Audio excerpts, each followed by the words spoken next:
The gentlewoman from Florida is recognized. Thank you, Madam Speaker. I'd like to yield 2 minutes to the gentleman from Texas, Dr. Paul. The gentleman is recognized for 2 minutes. Gentlelady for yielding, and I ask unanimous consent to revise and extend my remarks. Without objection. Madam Speaker, I rise in opposition to this resolution, not because I am taking sides and picking who the bad guys are and who the good guys are, but I'm looking at this more from the angle of being a United States citizen, an American, and I think resolutions like this really do us great harm. In many ways, what's happening in the Middle East, and in particular with Gaza right now, we have some moral responsibility for both sides in a way, because we provide help and funding for both Arab nations and Israel.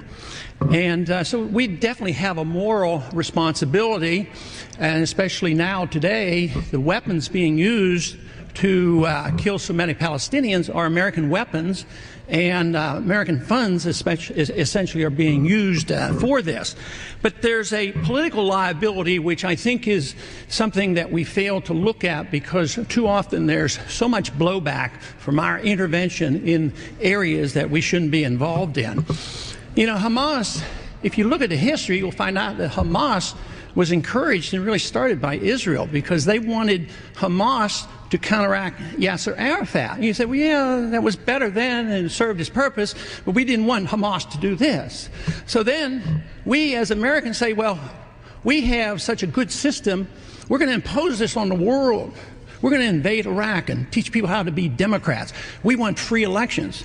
So we encourage the Palestinians to have a free election. They do, and they elect Hamas. So we first indirectly and directly through Israel help establish Hamas. Then we have election. Then Hamas becomes dominant, so we have to kill them. You know, it just doesn't make sense. During the 80s, you know, we were allied with Osama bin Laden. And we were contending with the Soviets. It was at that time our CIA thought it was good if we radicalized the Muslim world. So we financed the madrasa schools to radicalize the Muslims in order to compete with the Soviets. There's too much blowback. There's a lot of reasons why we should oppose this resolution. It is not in the interest of the United States. It's not in the interest of Israel either.